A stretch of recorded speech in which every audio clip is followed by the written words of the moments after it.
Hello বন্ধুরা, আসসালামু আলাইকুম। সবাই কেমন আছেন? আশা করি সবাই ভালো আছেন। আমি আপনাদের মাঝে একদম নতুন। আমার চ্যানেলটি একদম নতুন। সবাই আমার পাশে থাকবেন, সাবস্ক্রাইব করবেন। আর যদি আমার কোনো ভুল ত্রুটি হয়ে থাকে তাহলে ক্ষমার দৃষ্টিতে দেখবেন। আজকে আমি আপনাদের সাথে শেয়ার করব একটা মজাদার রেসিপি। যদি আপনার বাসায় অল্প সবজি থাকে তাহলে সেই অল্প সবজিকে আপনি করে তুলে নিতে পারেন অতুলনীয়।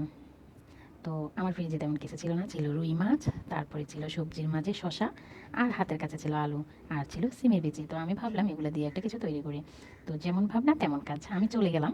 সব কিছু পরিষ্কার করে ধুয়ে নিয়েছি, কাটাকাটি করে নিয়েছি, পেঁয়াজ মরিচ শশা সব কিছু কেটে নিয়েছি।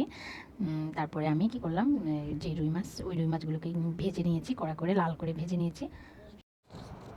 সিমের বিচিগুলো ভালো করে পানি দিয়ে আমি আগে পরিষ্কার করে রেখেছি। দেখেন কতটা পরিষ্কার করে রেখেছি। চুলায় পাতিল বসিয়ে তার মাঝে তেল দিয়ে দেবো পরিমাণ মতো। পেঁয়াজ কুচি কাঁচামরিচ কুচি দিয়ে হালকা করে ভেজে, একটু লাল লাল হলে, হালকা বেশি না, একটু লাল লাল হলে হালকা করে ভেজে সাথে পানি অ্যাড করব। পরিমাণ মতো হলুদের গুঁড়ো, পরিমাণ মতো মরিচের গুঁড়ো, আর পরিমাণ মতো লবণ দিয়ে একটু ভালো করে কষিয়ে সিমের বিচিগুলো দিয়ে দিলাম। সিমের বিচিগুলো কষানো হলে সবজিগুলো অ্যাড করব। সবজিগুলো একটু ভালো করে নেড়ে চেড়ে হালকা একটু পানি দিব যাতে সবজিগুলো ভালো করে কষানো হয়, দিয়ে ঢাকনা দিয়ে রাখবো।